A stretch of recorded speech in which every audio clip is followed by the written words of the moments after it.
everybody in the room, and thank you everybody for joining us on this holiday weekend. It's all on you, sir.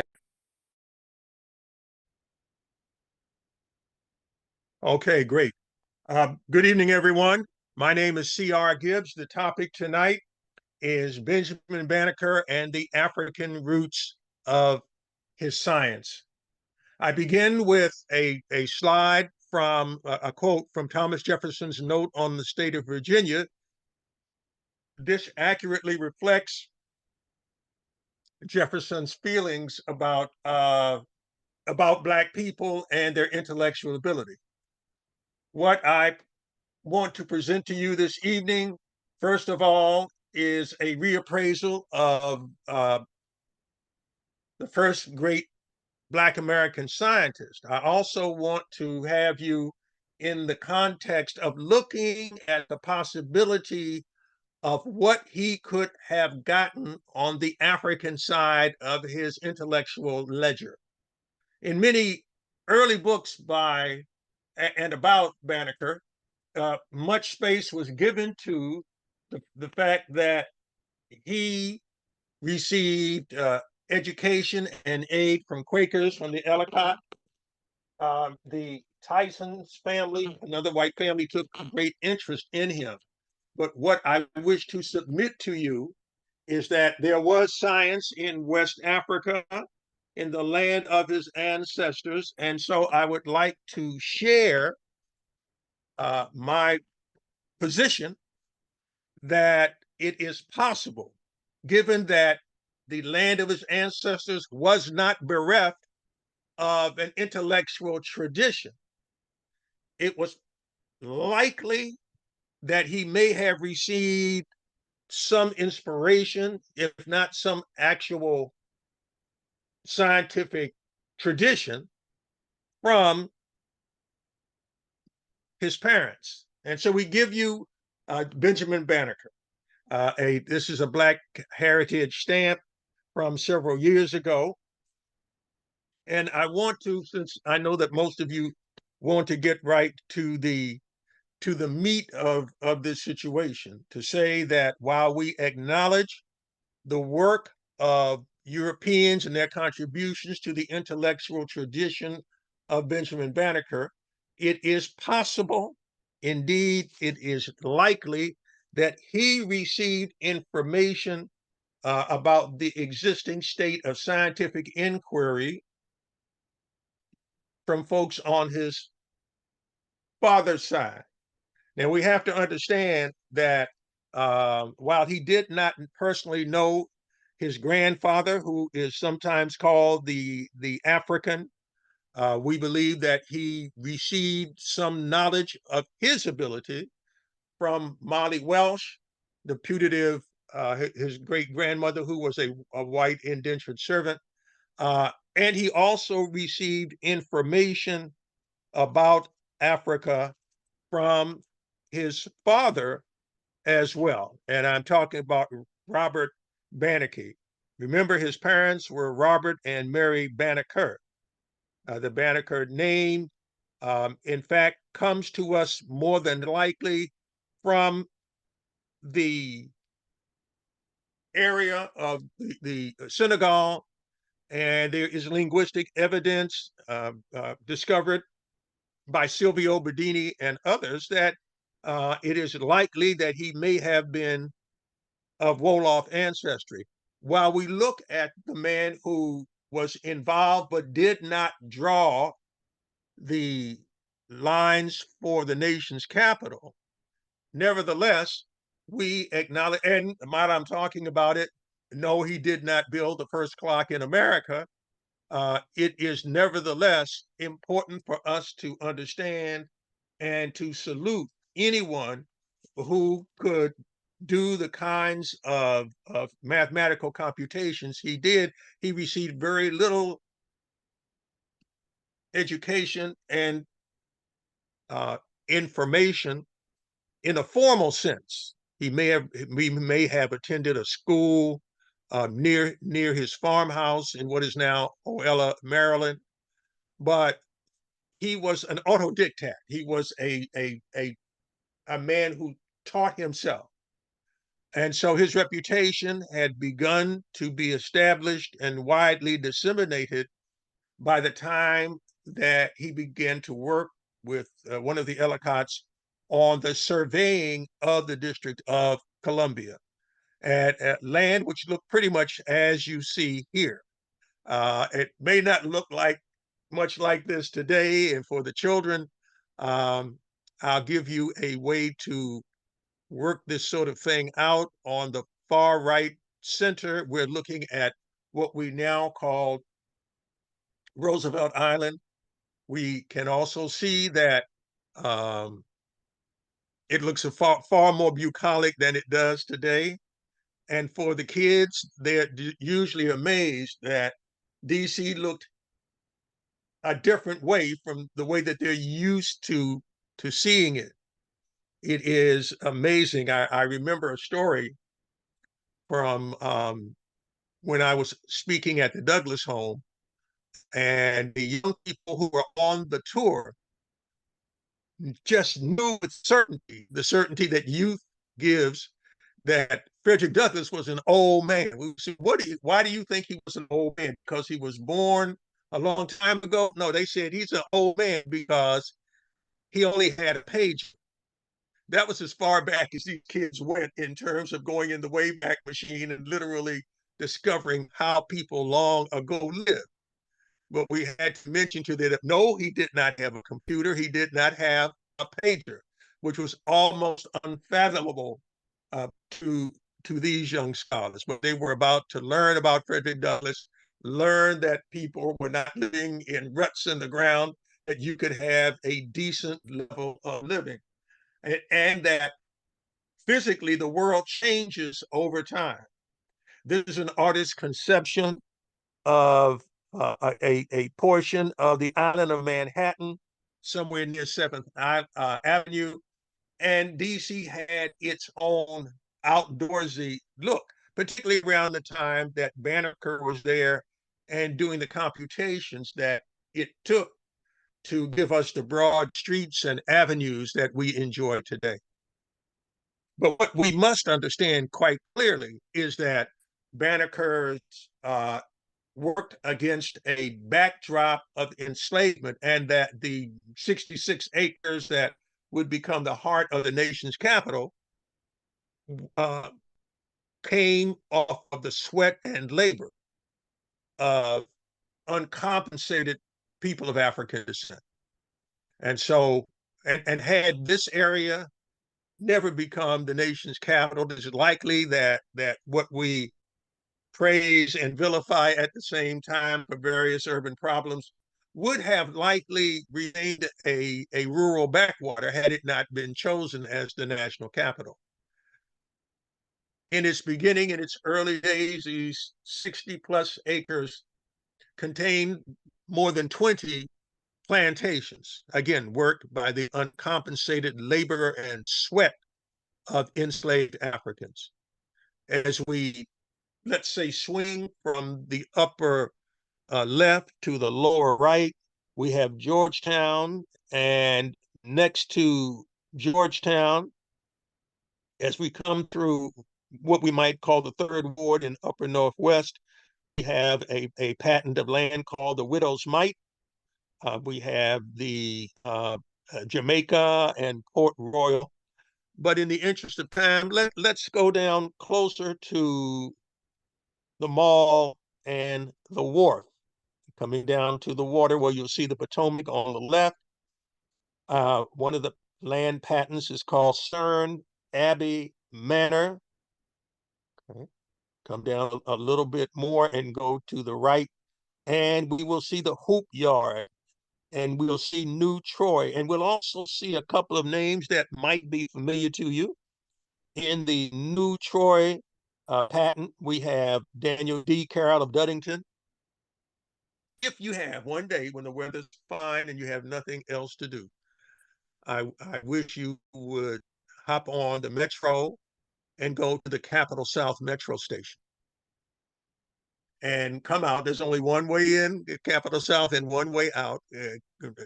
Take the steps up, the escalator up, and make a right turn as you hit the sidewalk. and walk straight ahead for about 2.5, about 3 blocks. And you'll come to a brick building. That's the old Capitol Page's residence.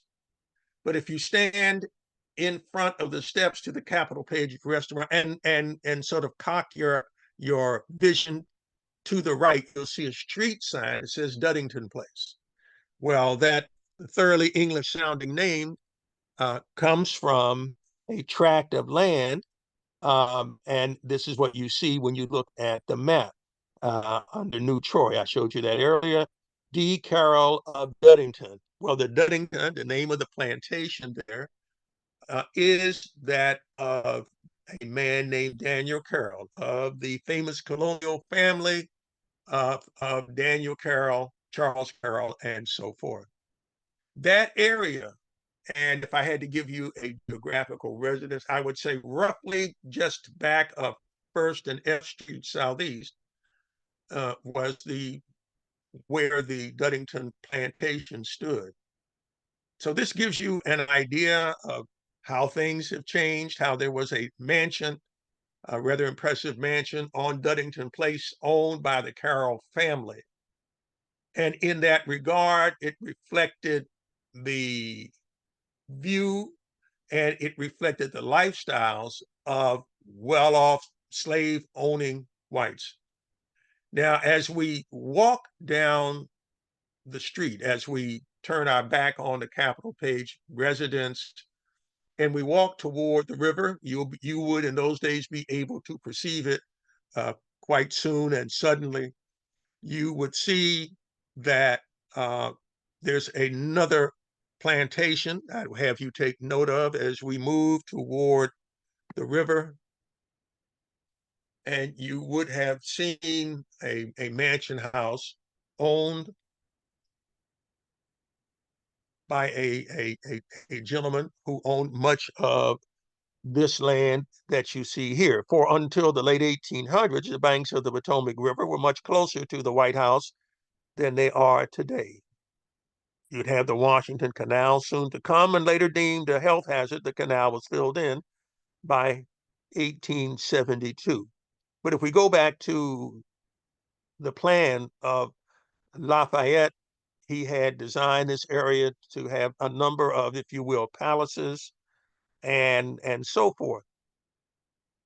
The man who helped to draw out these broad spaces, who helped to line out the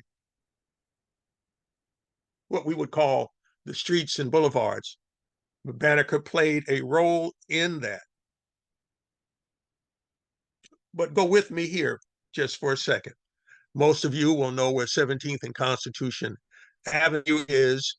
And for a time, this is how that area looked. That's right. You're at the foot of the Washington Monument. If you were to walk down the street, again, across the mall to the World War II memorial, you would see a stone house, which has been recently moved 50 yards or so further down. But it's interesting that on the place where they put the monument in your mind's eye, if you can go back with me, let's take a look at two structures, both of which are long gone. But let's begin with the one on the left-hand side. For that, dear friends, is the shanty of David Burns. He was a slave owner who was one of the original landowners, one of the owners of that 60 plus acres. And he had about 12 enslaved people working on his land. Remember, we're talking about 17th and Constitution Avenue Northwest. So roughly today, where the Pan American Union would have been the little more than a cabin of David Burns, one of the original landowners.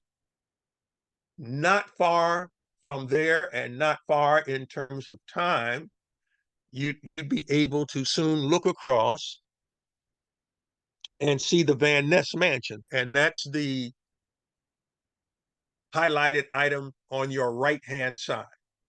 your highlighted item on your right-hand side. And if my saying the Van Ness mansion, which was occupied by uh, Marcia Van Ness, generally referred to as the most beautiful white woman in what would come to be the nation's capital.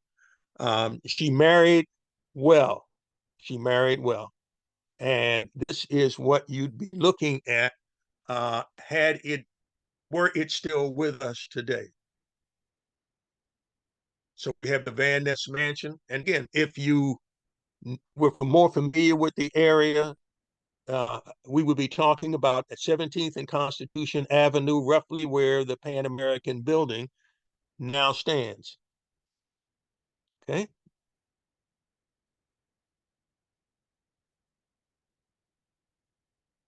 The purpose of the work that Banneker assisted the Ellicotts in was to lay out the metes and bounds and the streets of what would come to be the nation's capital, so that within a distance of time, it would look a little something like this. So let's go back to the timeline at the bottom of the page, 1792 to 1800. The cornerstone of the president's house is laid in October 1792, and construction officially begins. Laborers, laborers work on the house for 8 years before it's ready for occupation. Mr. Banneker is long gone by that time, having only spent a few months working in a tent at Jones Point in Virginia. But the city is growing up around him. Some would say too slowly, others would say a fair pace. But we're essentially at the beginning of the road. And this high tech drawing gives you a sense of what the city was slowly taking shape to appear to as people came and visited it. Now, not everybody was impressed. The first statement you have underneath the illustration is a quote by William Thornton, the architect, who says, "We have on one side a river 2 miles wide, on the other 1 mile wide, containing a fine harbor for the largest ships. The country round rises in all the diversity of hill and dale that imagination can paint." However, an anonymous stonemason was not quite as impressed and could not perhaps see into the future as far as others. He had to say in 1796, "The hills are barren of everything but impenetrable woods, and the valleys are mere swamps, producing nothing except myriads of toads and frogs of enormous size." But Black labor would be critical to the success and the early appearance of the nation's capital. From the papers of Thomas Jefferson, we have this letter.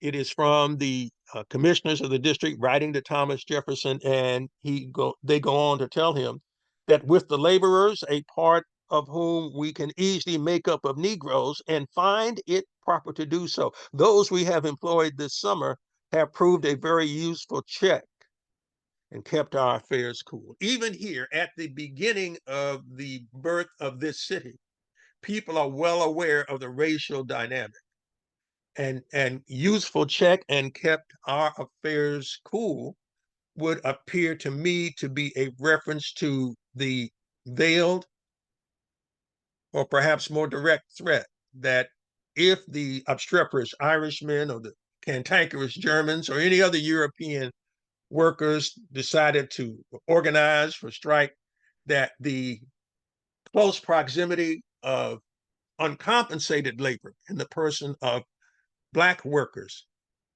was a not so subtle reminder that we could replace all of you white folks with Black labor.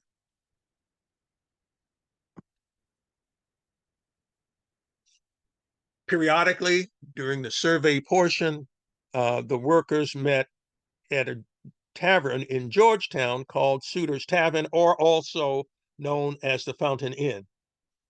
In Georgetown, a hangout for the people who planned, surveyed, and developed the nation's capital in the 1790s. Experts differ on its location, but a noted local historian, Oliver W. Holmes, placed it at the east side of Wisconsin Avenue, just south of M Street. We know that there were occasions when Pierre Lafont, who won't be there for much longer and who will have a dispute with some of the landowners, he stayed there once in a while and worked on the design of the city of Washington. Andrew Ellicott, the engineer who surveyed the District of Columbia, slept here when he came in from the field. Now, John Suter operated the establishment until he died in 1794. His wife continued to run it until early 1796. The place changed hands several times and ultimately disappeared without any record. We do believe that Banneker, uh, on occasion, may have taken a meal or two there. But an elderly man, he took most of his meals in a tent on Jones Point in Virginia.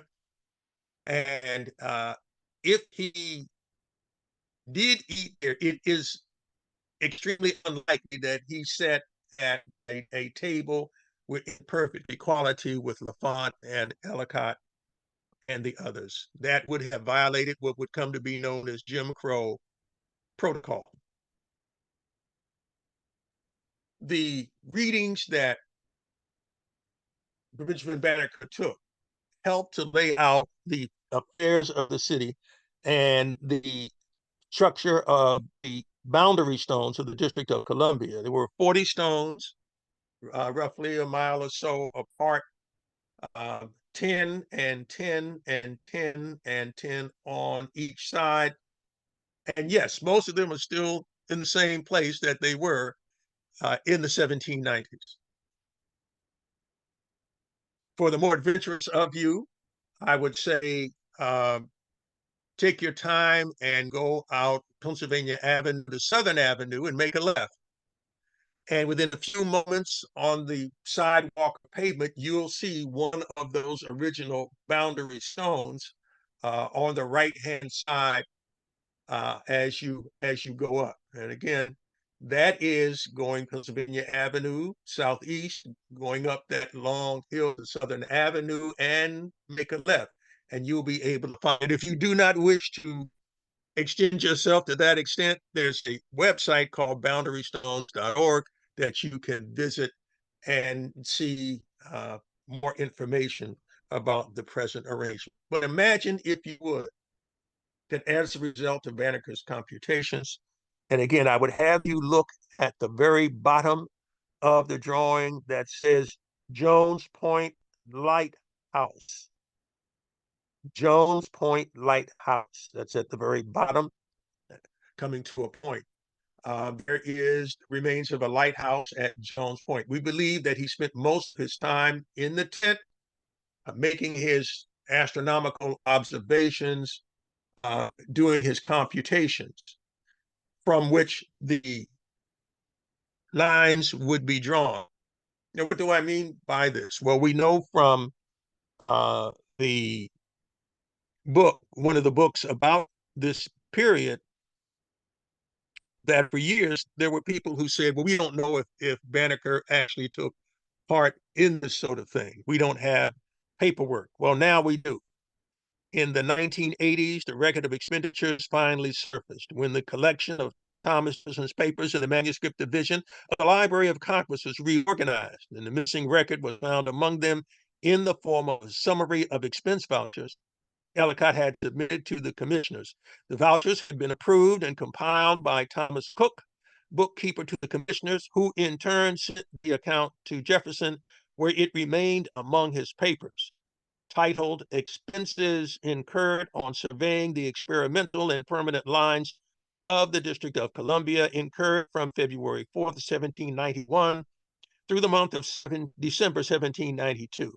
And it revealed that the cost of establishing the boundaries of the district totaled $2,986.25 for traveling expenses for Ellicott from Philadelphia to Alexandria and return to Georgetown with $24.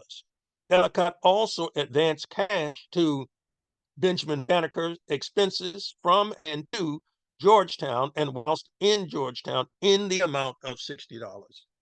So that tends to take care of the rolling debate over what Banneker actually contributed and what kind of work he did in helping to survey the outline of the District of Columbia.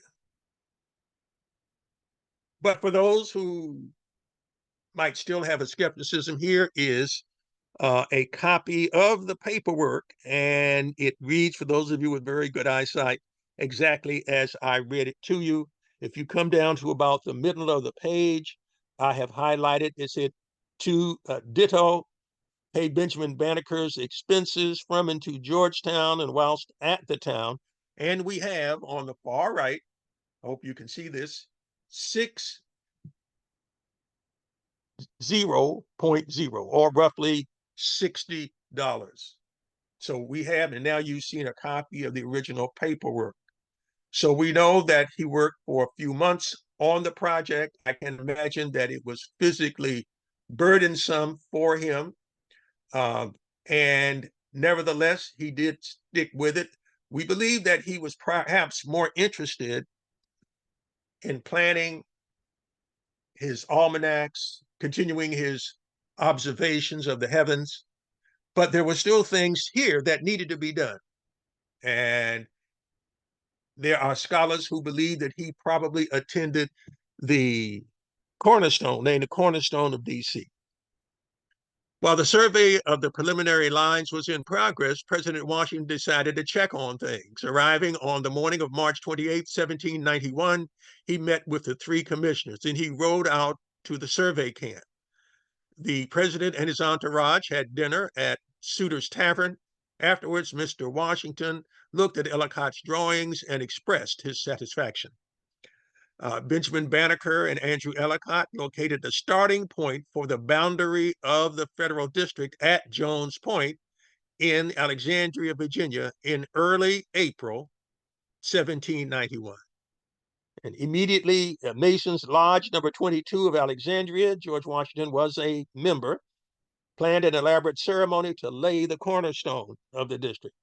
On April 15, 1791, Dr. Elish Dick, worshipful master of Lodge 22, led a procession of Masons, dignitaries, and strangers to Jones Point.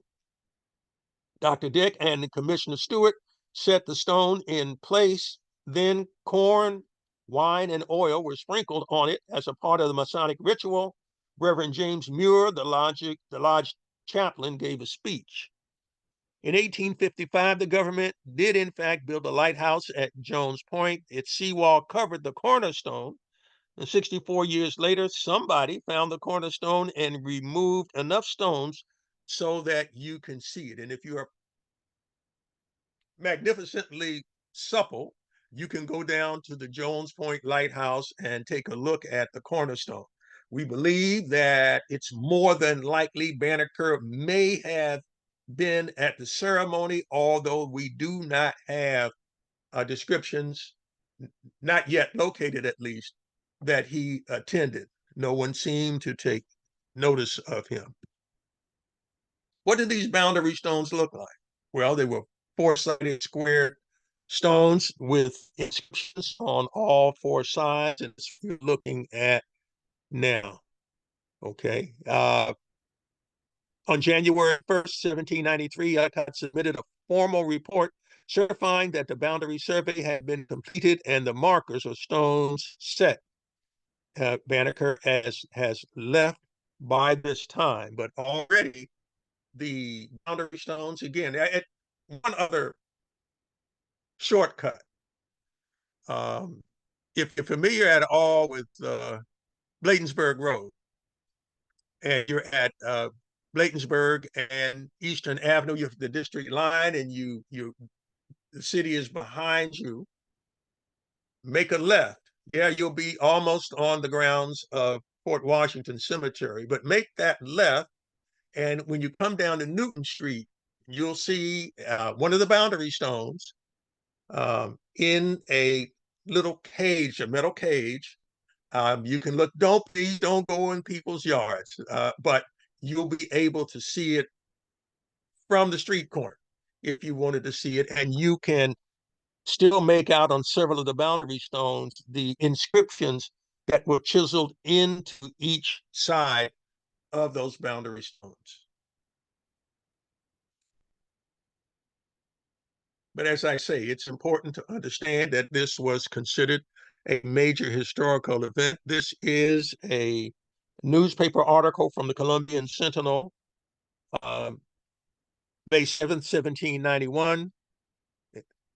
Dateline, if you will, Alexandria, Virginia, on Friday the 15th, uh, April 21st, and the Honorable Daniel Carroll and Dr. David Stewart arrived in this town to superintend the fixing of the cornerstones of the federal district.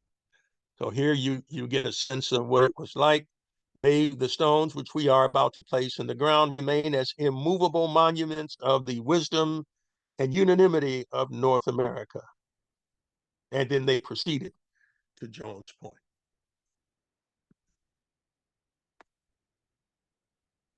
As people came to know and learn more about Benjamin Banneker, they saw that he was a man, again, self-taught. He loved learning. He had an unquenchable fire. There are those who say that he slept wrapped in his cloak at night outside to gaze upon the theorize about the stars. We do know that his skill was such that he could take a look at and take time to predict solar eclipses already by 1789. He was that attuned to it. When we look at the ability and we talk about African science, it's important that you understand that Africans did not have to wait on someone to come to Africa to teach them how to predict solar or lunar eclipses. We know, for example, that that could be done at Great Zimbabwe, for example, as well as in the African societies of Togo and Benin, so that we are not surprised that this sort of skill was in Africa, apparently before Benjamin Banneker's birth. What you're looking at is a manuscript draft of the handful of papers that were saved. You see, the horror of it is that Benjamin Banneker's, some scholars have been brave enough to call it arson, but on the day of his death, uh, his cabin caught fire. There are people who believe that this was not an accident, that it was in fact done on purpose. But between what he had given to friends and what could be rescued from his cabin, we know that, again, his mind was a ceaseless engine of intellectual activity. Here we're looking at a manuscript draft of computations that he had done. I'm going to leave those alone and have you look at the works of Silvio Bedini for those who might be interested. Here's a more legible example. This gives you a sense, and again, I mean, he loved numbers so much that he did puzzles. And there have been occasions where Banneker's puzzles could be solved by middle and high school students. He did not use symbolic algebra to solve these problems, and these problems illustrate that there were some problems which are most easily solved, indeed, even without algebra.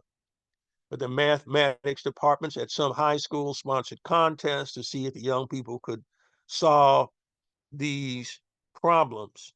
And it just makes it more accessible to get them to understand that this black man of science, America's first black man of science, had this ability. You must understand that for most of America and the world, black people were not human. They had no rights and no intellectual ability that white folks could even care about or needed to. One example of the complexity of these computations, at least for us non-mathematical folk, they still wonder, how did Banneker figure out the computations just that on the page that you're looking at without using the properties of 30 degrees, 60 degrees, and 90-degree triangles or trigonometry. Banneker calculated 5/9 of the circumference to get 349.110, and by taking half of that, he essentially computed 5/18 of the circumference. Since 5/18 is approximately equal to 174.533, Banneker's method was quite good. It would have been even better if he had taken exactly half of 349.110 to get 174.555. And with that, dear friends, I'm going to another image. My head is already spinning. But the talk about Banneker was already reaching legendary levels. This is an article I found in a St. Louis newspaper from the early 1900s, which claimed that Jefferson once dined with Banneker. That didn't happen. That's part of the mythology about Banneker. When, if people took enough time, they would be able to see his computations. Those who doubted his humanity, those who doubted his skill with algebra and trigonometry could see from his own papers that he was an expert, indeed a genius with these kind of computations, which I dare say most Americans of any level of color could not do. But we do have an organization spent a good deal of money to draw an imaginary meeting between Banneker and Washington and Jefferson. This meeting never occurred. It did not take place. All we need do is to look at the writings still extant of Jefferson and Washington to get a sense of how they felt about Black people. But understand that Jefferson, he could not scale the walls of his own prejudice to look at this man with a decent amount of respect for his achievements. And even he's going to say unkind things about Banneker. He's also going to write to his friends, for example, Joe Barlow, Jefferson's letter to Joe Barlow, which I quote down at the bottom of the page, October 8th, 1809, for his true feelings about Banneker. Although he was gentlemanly, he was polite in his direct correspondence with Banneker. But he wrote to Joe Barlow, October 8th, 1809, for his true feelings about Banneker, suspicion of aid from Ellicott, who never missed an opportunity of puffing him, a mind of a very common stature indeed. Well, if you go back and take a look at Jefferson's book, he is often called the father of scientific racism in the United States. Uh, Jefferson goes on so far to say in his notes on the state of Virginia that male orangutans preferred having sex with Black women to female orangutans.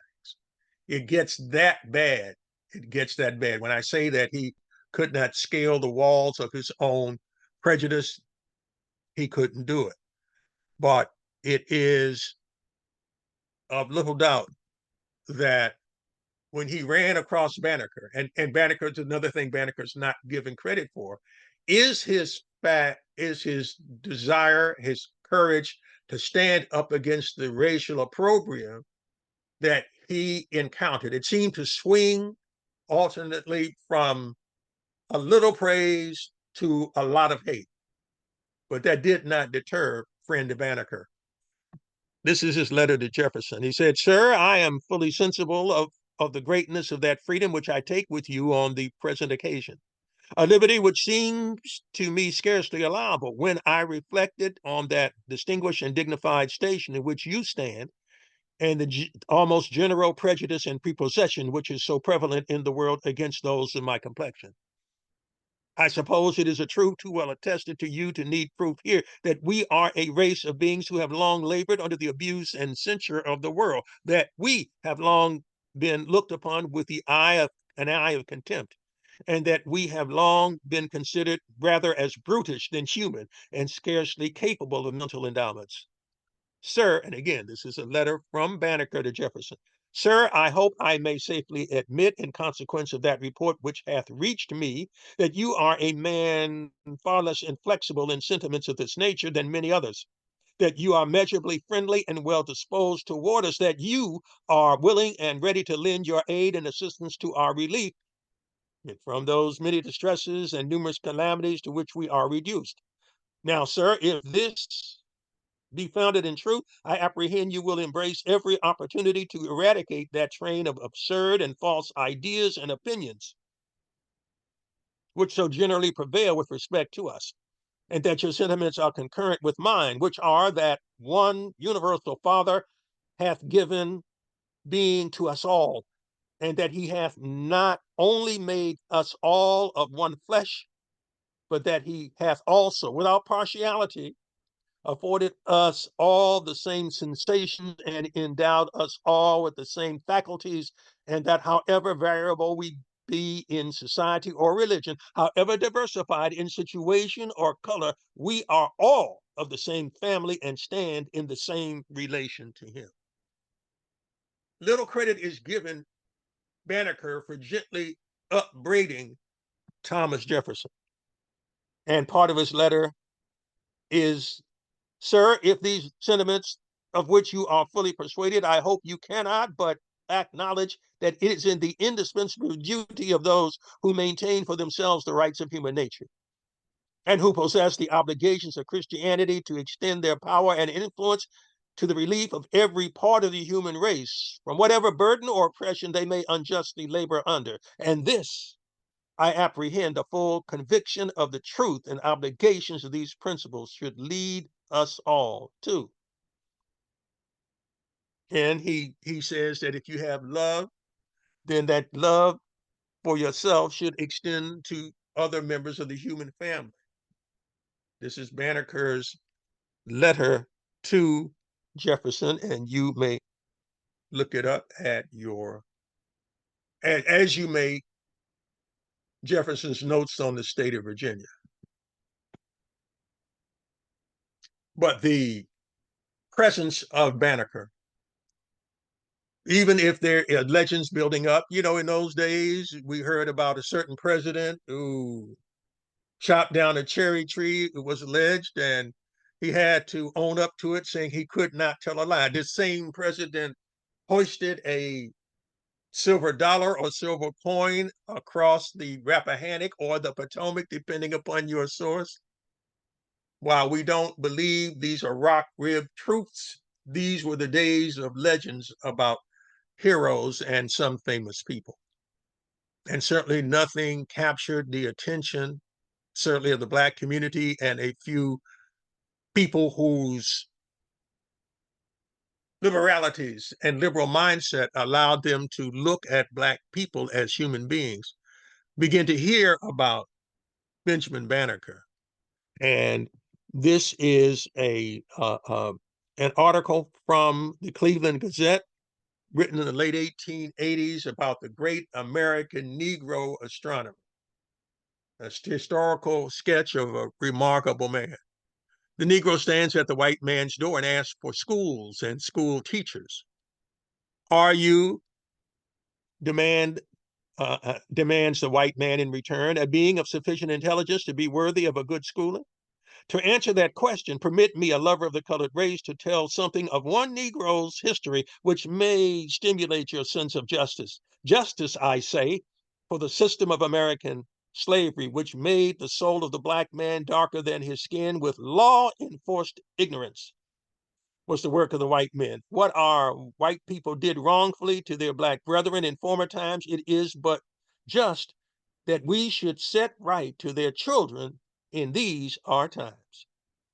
Benjamin Banneker was born in Baltimore County, not far from Ellicott's Mills in 1731.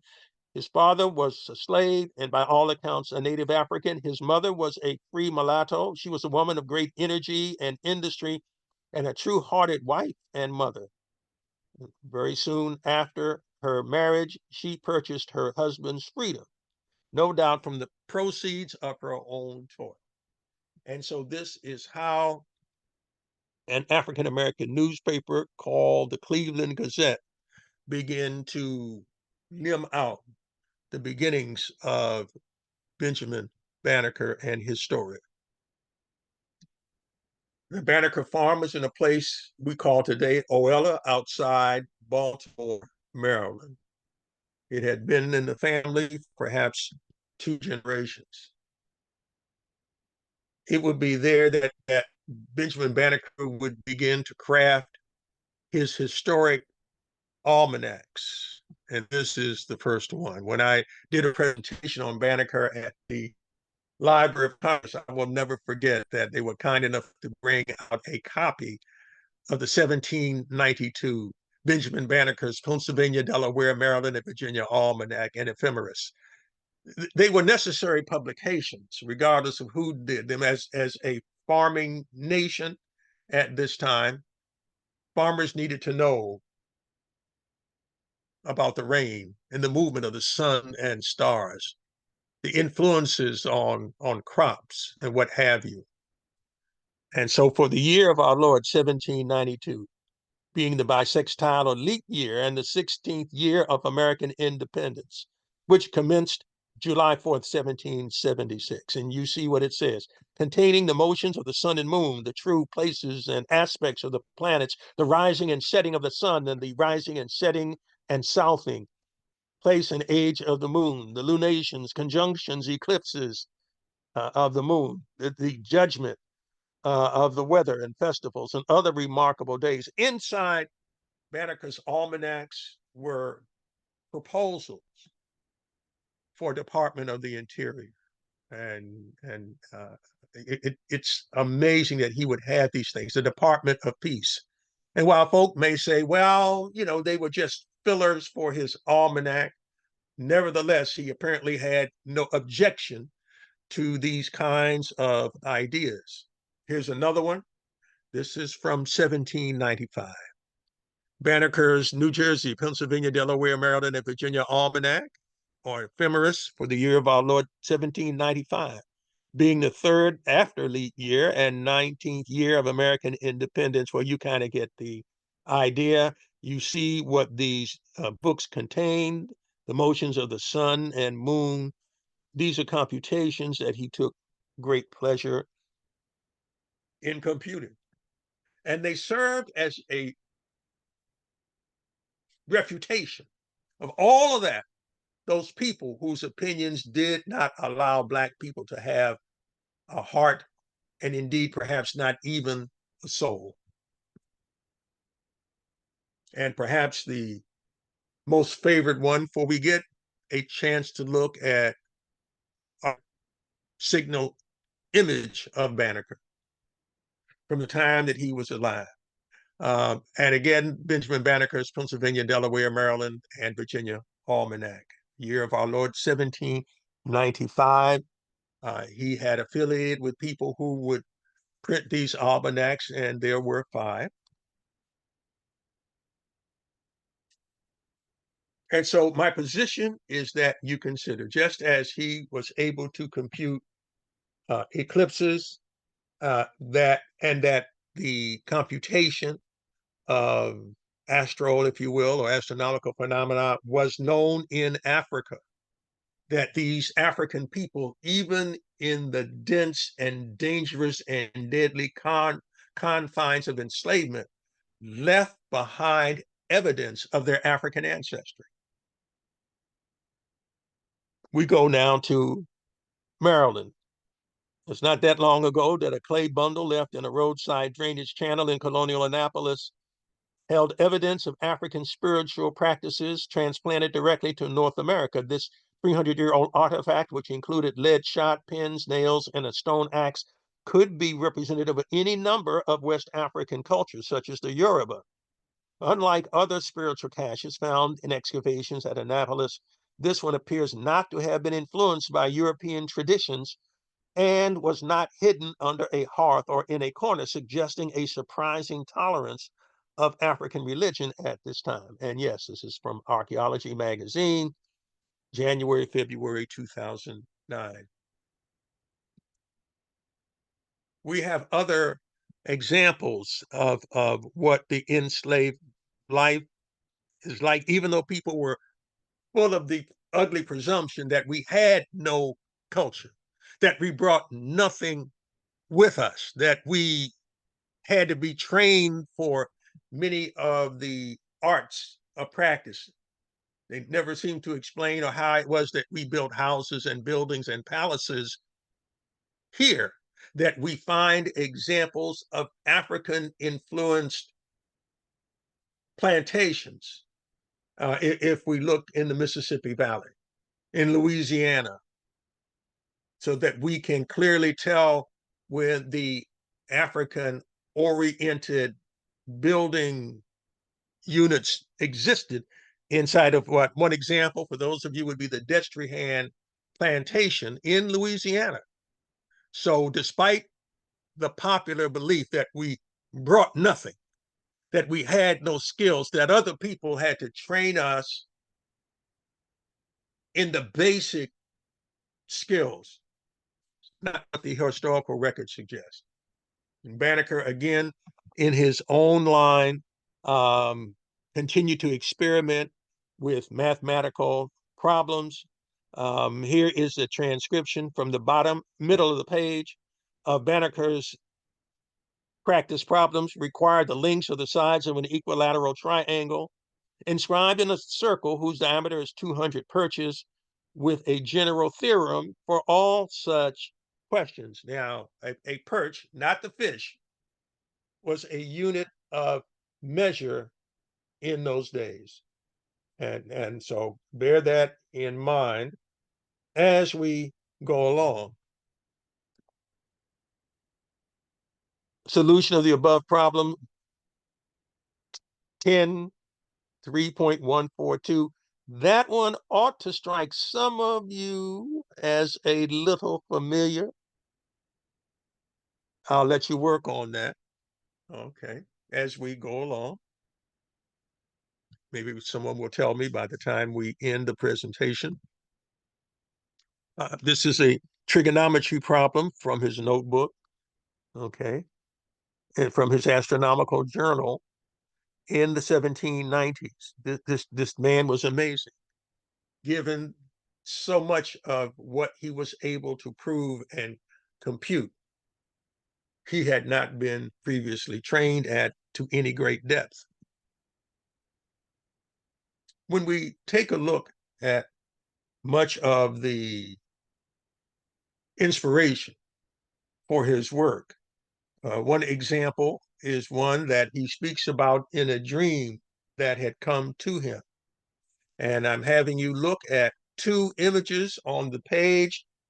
I want you to see that one of them is a Adinkra symbol. One of them is a Dinkra symbol, Adinkra. For those of you who may be unfamiliar with it, excuse me, I encourage you to look it up. And this is an Imprimadon. It is a symbol, and these are symbols of actual and imaginary images that help to guide and give value to certain West African societies. For what I have on the page in front of you, West African wisdom, Adinkra symbols and meanings. Imprimadon means wind-resistant house. It is a symbol of fortitude and readiness to face life's vicissitudes, the difficulties of life. And Lord knows if there were not a people who were daily encountering the vicissitudes of life, were the children of Africa, particularly at the time of Benjamin Banneker. This symbol suggests, for it is not simply an empty exercise of let me see what I can draw. There is purpose, there is great thought given to it. This symbol suggests a reinforced or well-built home, one built to withstand windy and treacherous conditions. It reflects in Ashanti theory and people from Ghana and West Africa, uh, the a clause in the unwritten constitution of the Golden Stool. Oral accounts say that according to that clause, mud houses in Kumasi, which is the capital of the Ashanti people, must be reinforced with turf. This reinforcing would cause the house to be sturdier and resistant to unfavorable weather conditions. In this, we also see in the exposition of basic principles of architecture and understanding of the thought that came into these symbols. If you take a look just above the title, West African Wisdom, Adinkra Symbols and Meanings, um, you'll see 3 lines. These are still used among the Ashanti people of Ghana, the Awe people of Togo, and their neighbors. And they are, again, they have literal meanings and they have figurative meanings.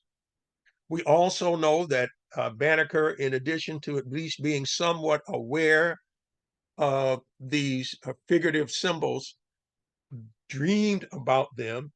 And we see this in the image at the bottom of the page.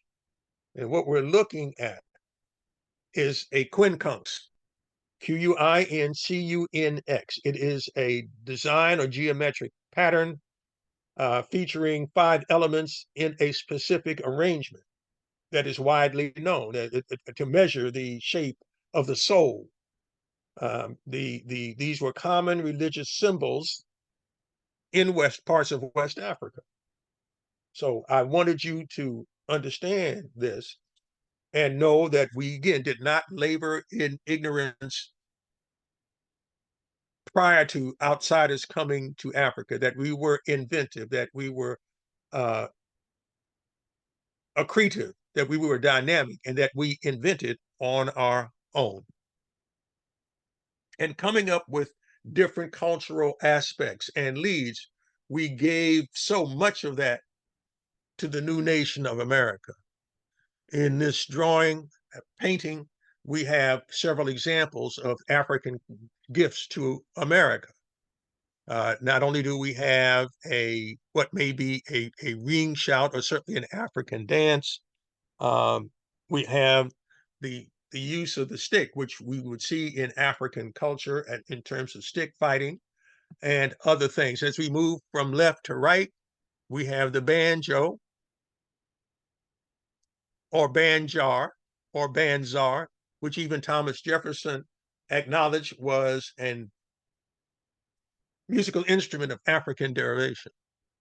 If you look still further to the right, we'll see Brother Man playing it. It may be a gourd with sticks. When I grew up as a young man, we know that Black folk didn't necessarily need the sticks. We had in our culture musical exposition called doing the ham bone, where you played rapidly your thigh and you moved it back and forth between your left thigh and your right thigh, and you came up with a pattern called a ham bone. For you youngsters that never heard of that, look it up. Look it up. I remember it. So what we're taking a look at are some of the African contributions in terms of music and timing, of math and design. We already know that on places like the Mulberry Plantation, South Carolina, the earliest housings were in this in indigo and rice plantation were built for the in quarters for the enslaved of African style structures constructed by Africans and their African American children. And some of these houses, particularly at Mulberry Plantation, lasted into current times.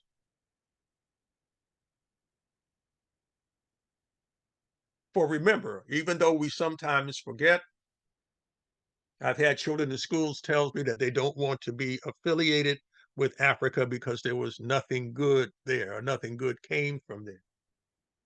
And so you get a chance to correct that misunderstanding by looking at a small portion of West Africa that was known for the riches that it contained. That if you take a look along the coast, just to the left of the word Guinea, which is a name for a region of West Africa, you'll see the grain coast. The grain coast. Look for the word Guinea, Guinea, and look to the left, you'll see the grain coast. All right. And below that, you'll see the Ivory Coast. Well, as you get older, you come to find out that the Ivory Coast was in acknowledgement of the plentiful quantity of elephants from that particular part of Africa. And next to that, to the right, Gold Coast. Not all of Africa was or is poor. Not all of Africa is starving. And in those days, there were places on the map known for the riches of Africa. Yes, we do see the slave coast to the right of that, but even that would be called black gold much later on. So we have these things. And I ran across children that were convinced that, oh, that part of Africa, the Ivory Coast, must be named after a lot of soap. No, that was no youngins, that ain't it. It was for elephant's teeth. Elephant's teeth.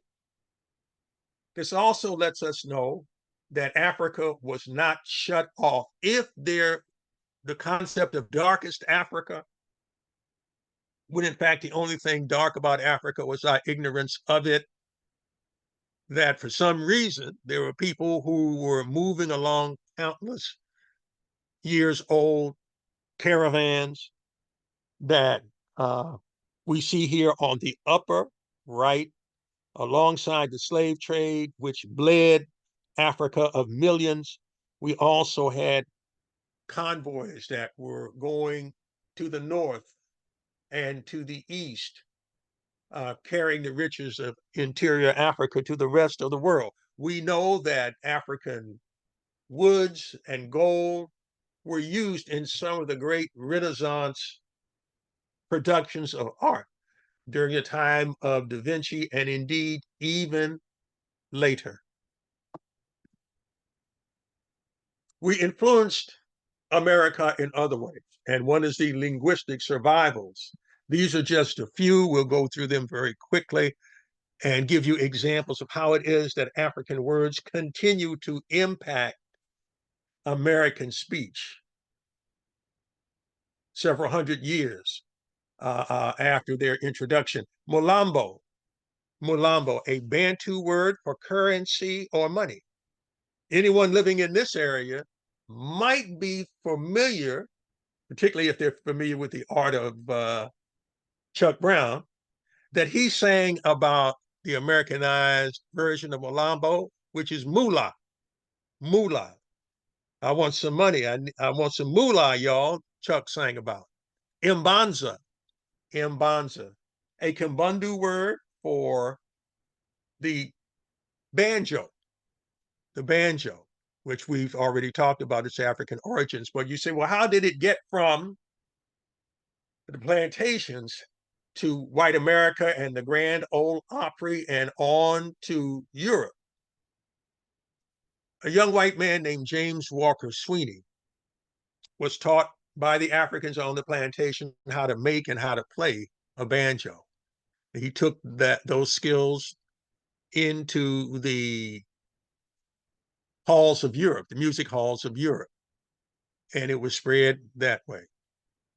In terms of examples of African linguistic survivals from the Bantu language, we have Nguba, for a certain seed, bean, or nut. Today, we know that this is the origin of the word goober. So if you're watching Andy of Mayberry and you hear about goober, no, this didn't have anything with the name, not originally, of a gas station attendant in Mayberry. Nguba was the name for a certain seed, bean, or nut. Ipi among the Wolof, which according to some scholars may indeed be the origin of Banneker's name and of the region of Africa and group that he belonged to. Ipi in Wolof. If you use that word, then you were aware, you were conversant with what was going on. Sound familiar? Yes. That you were hip to what was happening in your town, your village, or your city. Dega, also from the Wolof. This is the origin of the word dig. In the 60s and 70s, we often had a conversation with some, and we would end our conversation with, do you dig what I'm saying? We believe that Dega, which means what's going on, what's happening, is from the Wolof people of West Africa, the original home of Dega. If that doesn't do it for you, Juki, also from the Wolof, Juki, okay, which meant 400 years ago and even now to party or have a good time. I shouldn't have to explain to you how we still have juke, joint, okay, or we juke somebody in a sporting event, take them out of their shoes. You pull a dance move on a sports field, okay, juki. Again, to party or have a good time. Tota, among the Bantu people, which is to pick something up, to tote, to take something from one place to another. Baga, among the Mandingo, baga. Okay. This is another African word in American speech, which has come down to us from the irritating encounters with small bugs, the don't bug me, don't bug me. Jev, Jev, again from the Wolof. Okay, I see some of you are getting it already. Jev in Wolof.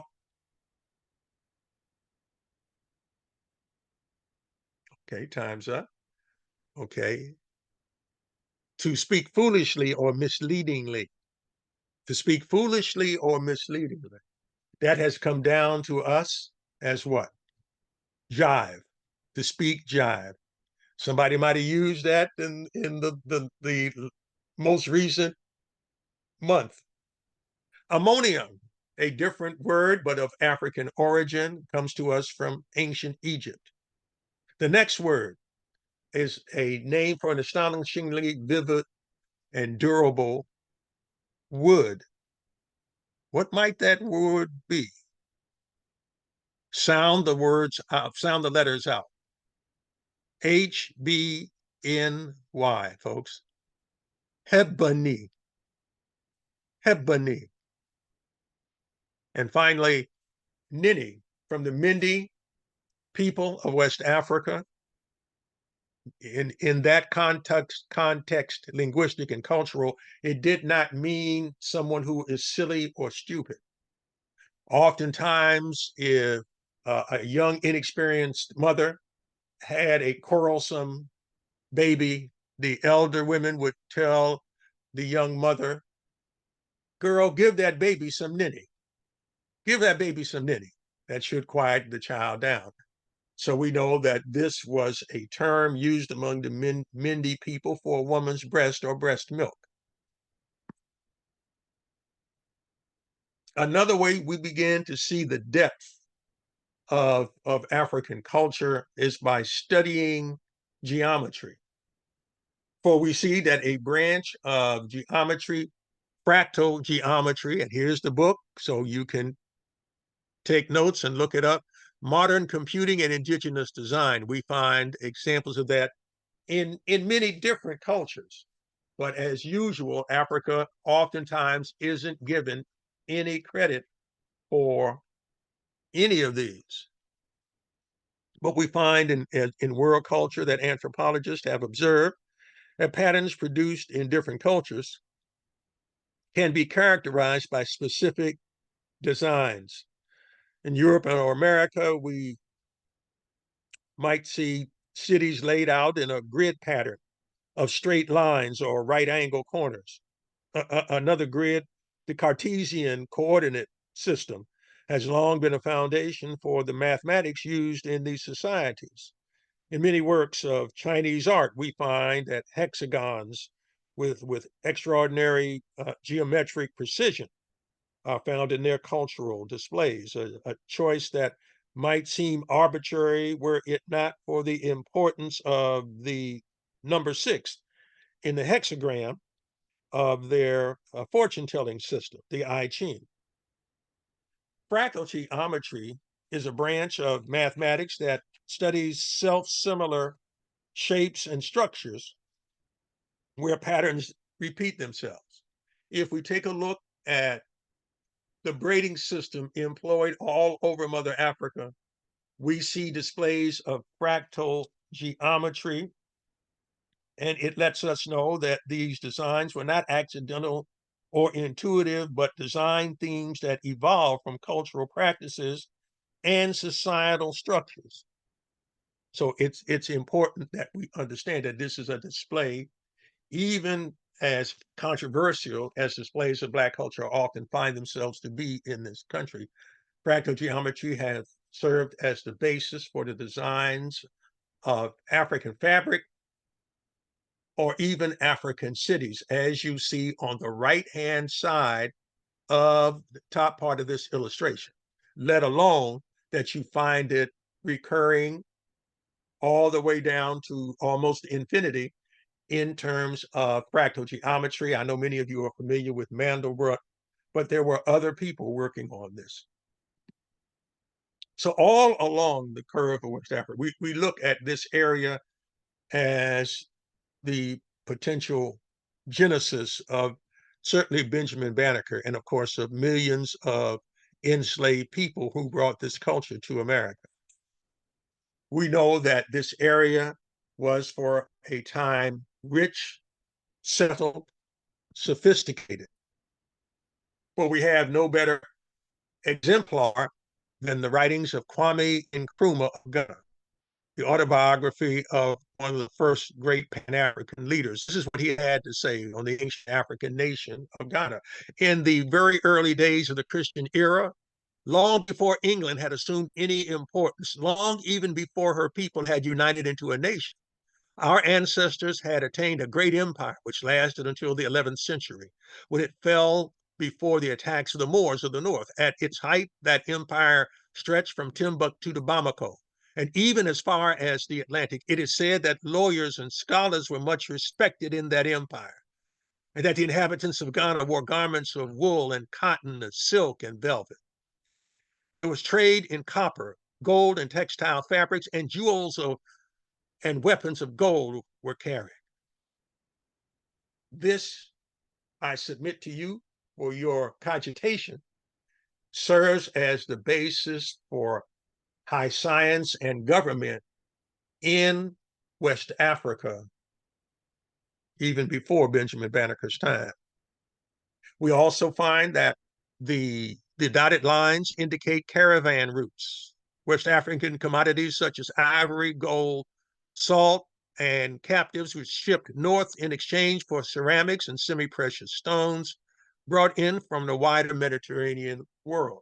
So again, the nonsense you hear about darkest Africa is a fallacy if we take the time to learn more about the history and science of Africa. And when we do modern archaeology, we can see as we look at the illustration on the left-hand side, how we can track from the bottom up and see increasingly sophisticated designs and structures.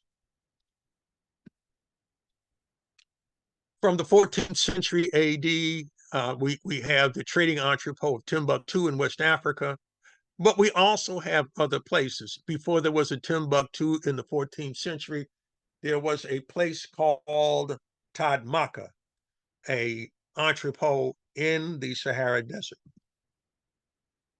So when you see illustrations like this, these come from a very deep well of experience and African knowledge. For what did you need if you were going to navigate the trackless wastes of the Sahara? You had to have a sense of the movement of the sun. You had to have a knowledge of the weather. And at night, you guided yourself by the stars, some usage of which would come in handy, the Underground Railroad.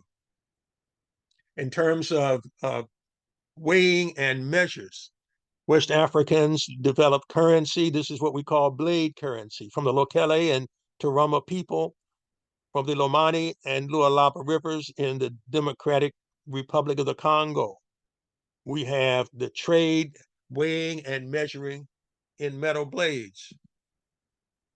We have African currency that once ranged from cattle to gold, from salt to slaves, but as trading empires grew, standardized money appeared.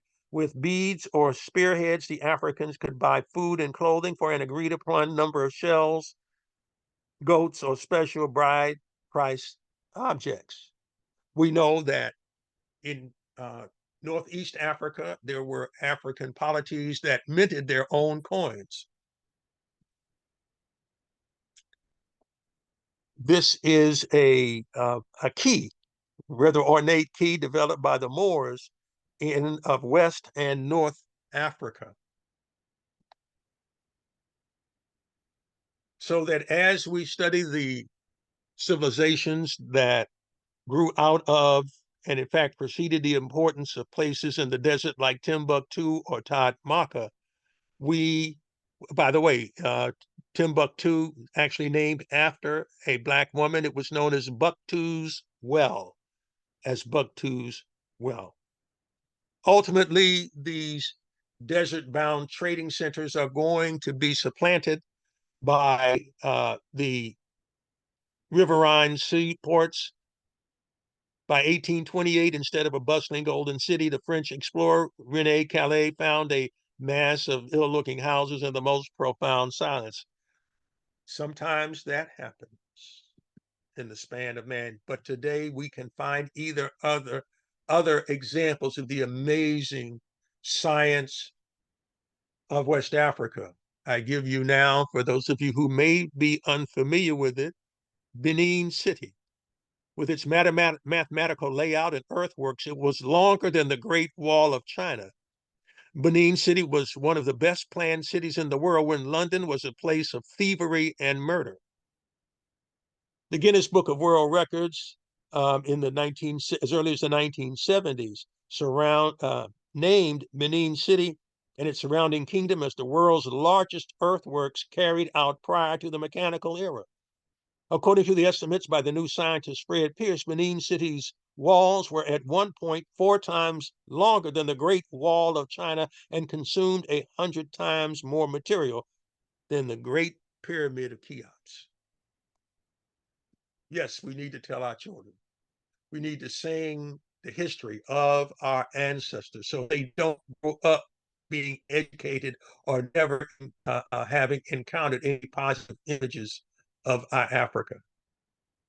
In fact, this information should be known to the world about these great cities that respected education, that carried on trade.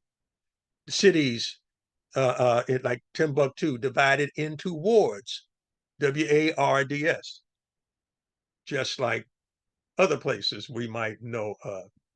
And we will also get a chance to see how high science evolved if we're willing to take time to look at it from the handbook of Archaeo-African astronomy and so forth.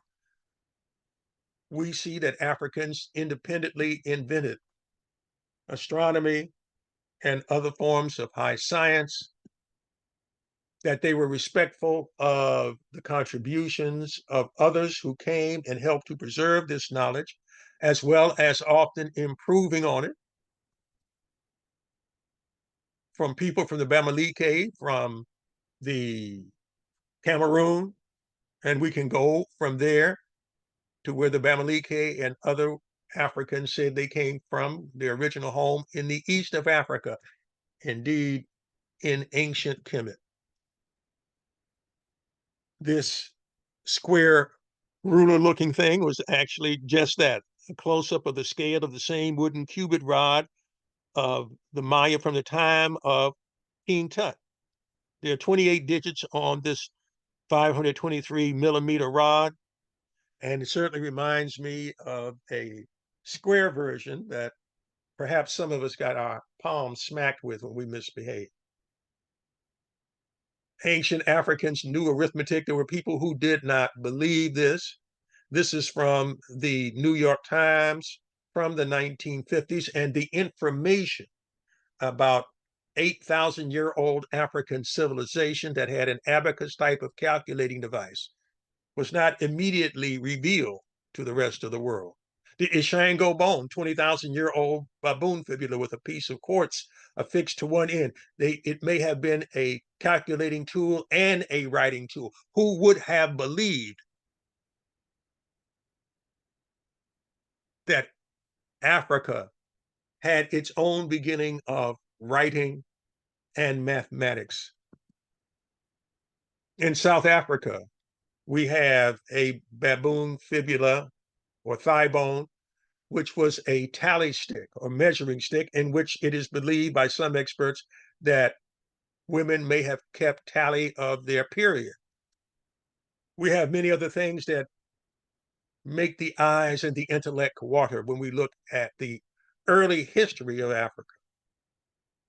And these remain as tantalizing clues for us to study deeper. But for those who wish to learn more, we have books like African Cultural Astronomy. We have the investigations and the uses of the Dogon. We have the great cities and intellectual adventurism of Timbuktu with our own arithmetic primers, an argument. In a way, you can draw a line from this to the fact that a proposal for Department of Peace appeared in Banneker's almanacs. This is an argument for peace coming out of ancient Mali. And here we have the Timbuktu, which initially was built on money contributed by a Black woman, one of the great learning centers. People from outside of Africa came to stay there. One of the great geniuses that came out of that area and era was Ahmed Baba. There was, until it was torn by Islamic extremists, a intellectual center. During the Moroccan invasion, Ahmed Baba was kidnapped and exiled to Morocco for 14 years. His name was associated with the finest learning in the Islamic world. The history of Morocco, Bedzi el Musaha, noted the following utterance of Ahmed Baba: "Of all my friends, I had the fewest books, and yet when your soldiers despoiled me, they took 1,600 volumes." Of his books, one written in exile during describing the various Black people of the Sudan is titled Mirage. Another, El Ibtihaja, a biographical dictionary of the Muslim doctors of the Malakite sect, was completed in 1596. On Maliki jurisprudence, he abridged a commentary on the distinction between intention and action. Part of the intellectual history existing in West Africa, with perhaps more to be found, the literary treasures of Timbuktu. Hidden for more than 500 years, many of these texts are written in ornate calligraphy. More than 150,000 have been recovered so far. There may be more than 800,000 still buried under the desert sand. The texts cover such topics as law, science, medicine, politics, and business. As I've shown you, they have found documents on the structure of the heavens, poems on Islamic law, the law of inheritance. This is part of that heritage existing in West Africa, and some of this may have been known by Africans being brought to America. From the book Africa Counts by Zaslavsky, by 1700, Katsina, one of the Hausa states in northern Nigeria, had succeeded Timbuktu as a center of learning. This city was the home of Muhammad ibn Muhammad teacher of astrology, numerology, and the number theory associated with these mystic arts, and the author of works on magic squares discussed earlier in that particular book. His teacher, Muhammad al-Wali of Bagirmi near Lake Chad, wrote verses concerning divination, magic, and astrology, none of which have survived. Several of his Muhammad ibn Muhammad manuscripts are in the former Khedive Library in Cairo. He had a reputation as a teacher of astrology and numerology. He acquired this learning in his own country, reported an Egyptian colleague. In 1730, he made a pilgrimage to Mecca and subsequently spent time in Cairo, where he died in 1741.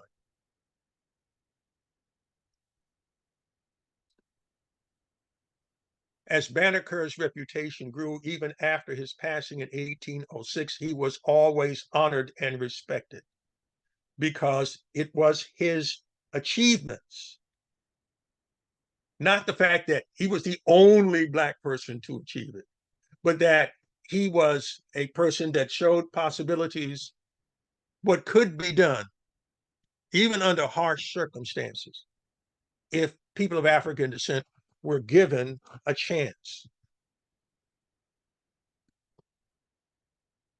Well, we're just about done.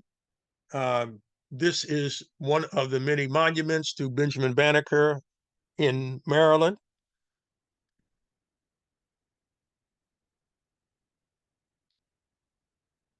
Others wrote to praise him, but Banneker sometimes became irritated, excuse me, if all you did was take on the idea that of his personal achievement. Let's put it this way. He said himself, I am annoyed to find the subject of my race is so stressed. The work is either on its own, it's either correct or it is not. In this case, I believe it to be perfect. In this case, I believe it to have no fault. So what we've done then today, with your permission, is to take a look at a man of science, a man who was part of a family. We've mentioned his mother and father, but you should know that he had sisters, and they are the ones who are provided the descent of his family that exists today from his sisters, Minta, Molly, Jemima. And so I end with this last image, and even that is in need of revision. You see, it says Benjamin Banneker, 1731 to 1806, self-educated Negro mathematician and astronomer, was born, lived his entire life, and died near here. He assisted in surveying the District of Columbia and published the first Maryland Almanac. Thomas Jefferson recognized his achievements. He did recognize, if some lackadaisically, Banneker's achievements, but we now know that the first Maryland Almanac was, in fact, executed by a woman. And so we want to give her props as well, because she was a pioneer. When we talk about pioneers, we understand that there's more to be learned. As a young child in an elementary school told me in a class yesterday, history never ends. It keeps on being created. That's how she put it, and I can't think of a better definition to close with. I want to thank you for your attention, and I will turn this back over to you. Thank you very much. Thank you, Brother Gibbs. A very insightful and wonderful presentation.